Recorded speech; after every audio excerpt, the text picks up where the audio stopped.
Did you miss me? Ooh, foreskins? Die figre, die filla, sorge seclum, I favilla, teste David cum Sibylla. Children of God, of me. Hello again. Say hello, Gabriel. Hi. Shy, are we? Yes, it is I, none other than the Almighty, and these are us almighty answers. Although I so far have only used these videos as a conduit for what I want to tell you, rather than responding to any of your queries, which you should be leaving down there. Tut! Oh, that shouldn't stop you from asking them, of course, but I work in mysterious ways. Should that be me catchphrase? Isn't it already?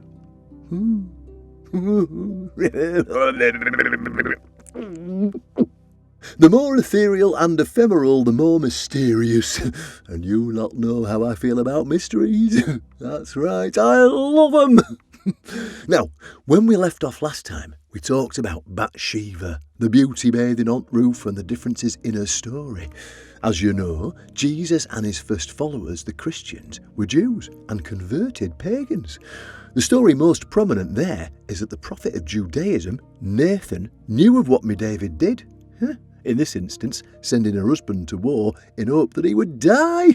Naughty, bloody naughty. But when the lady were carrying the king of Israel's child, King David, upon her husband's return, he tried to make him believe that the child, who happened to be King Solomon the Wise's older brother, by the way, were his.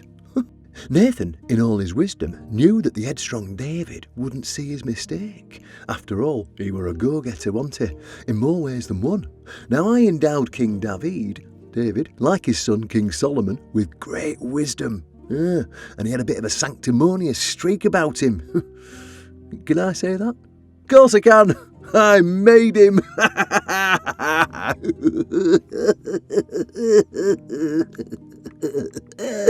Oh, it's fun being God. Nathan told him of a story similar to his and asked him what his judgment would be. And right then, David realised his mistake and repented to the Almighty, the benevolent and all-merciful. Me! Eventually, daughter of Eliam became his wife. One amongst many. You see, me children, many confuse the Torah with the Old Testament, or don't know the difference between the Torah and the Talmud. To put it simply, if the Torah said that children are not allowed to be at swimming pools between 12 and 3 on weekends, Talmud scholars would put a fence around that and say that children are not allowed to be at swimming pools Saturdays and Sundays and also Fridays and Mondays, in case you forget what day of the week it is. As for the Old Testament, the Jewish Bible, if you will, it's very different.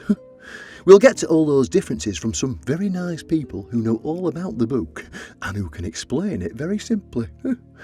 But that is essentially, in a nutshell, what it is.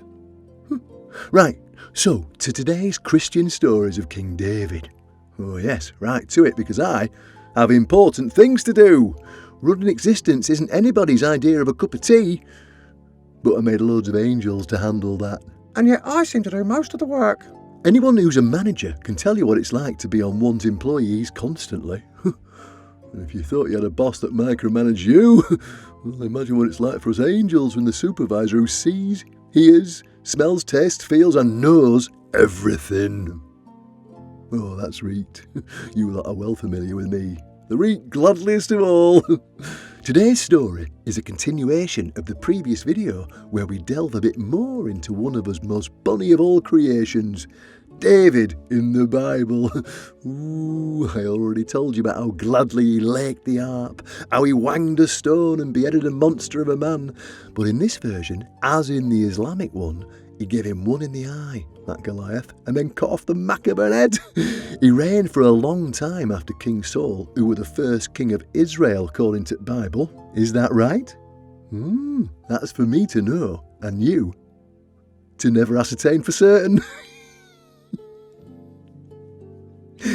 Where was I? Well, I'm everywhere and nowhere. Just a little omniscient and ubiquitous humour. If I can't have a laugh, then who can? No, seriously, who can? Today's story will be about David and his bestest of mates, Jonathan. Now, this was such a friendship, such a bromance, as the kids call it, that Jewish people still retell it on Shabbat before Rosh Chodesh, the day before the new moon on the Jewish calendar. You must be wondering to yourself why all these cultures have such vastly different calendars.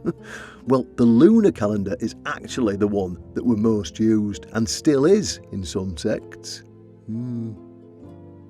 If you recall from something I said just a few minutes ago in the previous video, and from a fairly standard and immensely popular story that eventually became a phrase of the underdog besting a favourite, well, sometimes I wonder about you lot and your capacity.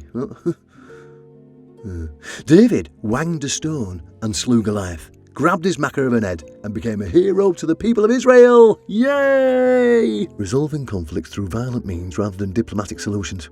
To be fair, it were not my intention for that to go on forever, but we'll learn more about that later. Moving on. King Saul had promised his daughter's hand in marriage to any Israeli that could defeat the Philistine giant, even though I had decreed to David that he would be as his champion next king. I really like the boy. What can I say? Matter of fact, can say anything, everything, and nothing. The dowry? Philistine foreskins. I know, the numbers differ, but it was what it was. The king wanted foreskins, so the king had his foreskins, and more so than he asked. David were a bit of a show-off, that naughty lad. David would eventually marry Saul's youngest daughter, Michal, but also be the Israeli king's right-hand man, particularly when it came to military matters. Now, David was succeeding on the battlefield, much to Saul's chagrin, because the old bloke were growing increasingly jealous of the young military genius. Losing whilst winning. A paradox if ever there were one. Or is it? I decided I didn't really like Saul all that much, in this version at least, and that David would succeed him because Saul, well, he was a rather sinful old chap. Not my cup of tea, to be honest. In those days, I tended to smite someone sinful or find some other way to make people suffer. But I let Saul faff about for some time. Another mystery.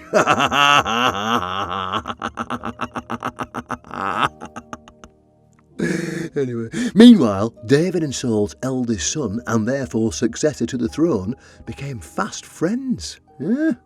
They were what the young folk call besties. Not beasties, that's something else entirely. They were BFFs. BFFs? BFFs. Yeah, BFFs, in the most biblical sense of the word. Although David did knock about with sheep in his younger days. I am not one to tell tales. Well, not those tales. Speaking of love, though, Jonathan loved David like his own soul. That is S-O-U-L soul, not King Saul. So heartwarming. Oh, it would melt hearts all right, but not of Jonathan's father, King Saul, that whingy, mopey burk of a monarch. King Saul were thinking, Oh, David, he's doing me head in, he is. All the battles he keeps winning, and I can do nought. I know he'll replace me, and I promised him me daughter. I might as well have promised him me son by the way those two knock about with each other, you know what I mean? What am I to do? Hey, I know. I'll slag him off all proper like to the people, and then they'll love me more than him. Sick of him. Have to get rid of him. But it can't be too obvious. Do you know what I mean? well, that were an evil spirit I rested upon his soul, but were it? I don't know. Oh, you lot know by now that I do know that, and everything else that has ever happened, but I shan't tell you the truth. I mean, what's the fun in that, eh? I'll give you different versions, and it's up to you to believe what you will, you see, huh? I did give you free will. Now, this evil spirit were not something I beset upon Saul all the time. I picked me moments. Or did I? Jonathan saw the goodness in his father, as if he were a night wizard thingy confronting his papa in some space opera film. Could be Saul was schizophrenic, or had some other emotional spasms, but people back then didn't know about that kind of thing. Either way, Jonathan knew his dad in his good moment, and so spoke to him, but Saul was plotting to kill David. Jonathan told David to hide in the field, as he would talk his dad out of murdering his friend. Nowt I can do but muller the bloke, innit? Blimey, he's really doing me head in, and I'm well sick of him. Need to get rid of him. Jonathan asked his father, Why do you plot on killing him? He has committed no sins, and is innocent. Not cool, Daddy-o. Saul replied. You're doing me head right in, son. I can't kill him.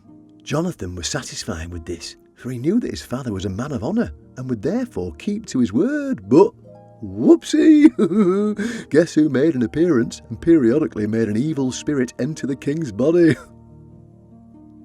Well, can you guess? Why I do these things, you must be wondering. Let me ask you this. What fun would these stories be if I didn't? Jonathan plotted away to ensure his bestie's survival, and it wasn't the most Rita plans, but it kinda works. Anyway, Jonathan would be out shooting arrows with some young chap that would fetch the fletchlings. Oh, so clever, ain't I? Jonathan would shoot arrows in the same field where David and he were when Saul proclaimed he would not plot to kill David. David would hide there as Jonathan and his fetch boy were shooting arrows, and if Jonathan told the chap, The arrows are on this side of you, then the young lad would need not run far. Thus David could come in closer and everything was safe. However, if Jonathan sensed danger, then he would shoot the arrows quite far and tell the fetch boy, Behold, those arrows are beyond you. Which meant that it was not safe and that David would have to get the GTFO, as the kids say. You know what I mean? Meanwhile, Saul had been trying to murder David by wanging a spear at the military genius's head, but it missed.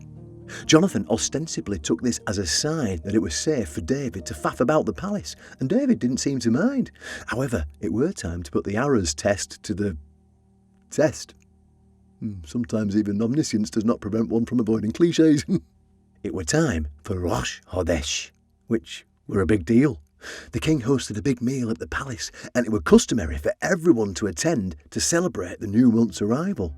David would be conspicuously absent at this time to test Saul's anger towards him thanks to Jonathan's intervention. Oi, where's that git, David? He should be here having a cuppa right next to me, even though we are not trying to kill him.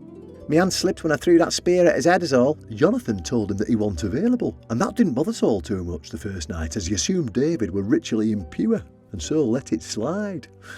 However, the next night the same thing occurred, and well... Oi, where's that wanker, David? I need to show him my spear again.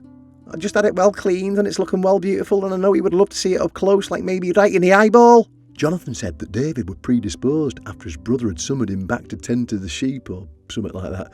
The simple life of a genius heartbreaker, military masterminding shepherd.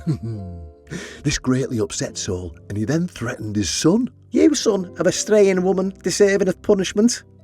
Did I really say that? But it's true. I'm sick of your constant betrayals. You need to pick your dear old dad, or that conniving snake David. Sick of it.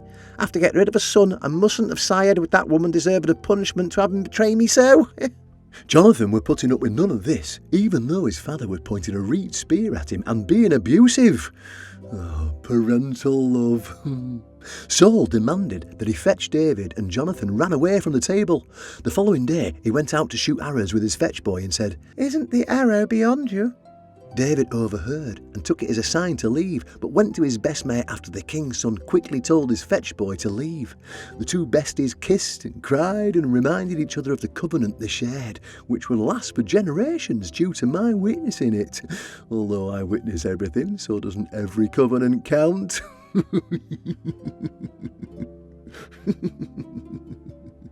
Well, that were more about David and his best mate, who were a rather reet bloke if you ask me. You can ask me anything, but who knows if I'll respond. Mysteries and all that. The story has not yet ended, you see. There are more details next week in the Quran. Some details are different, but at large, pretty much the same. Keep enjoying the videos, liking, subscribing and commenting. Ta-ra, me lovelies, and before I forget, I have some very special gifts for you this week. Yes, I do. You like your sing-alongs, so feel free to sing along. Bye-bye, me ducks. I bless thee all. Until next time. Tatty bye now. Tatty bye.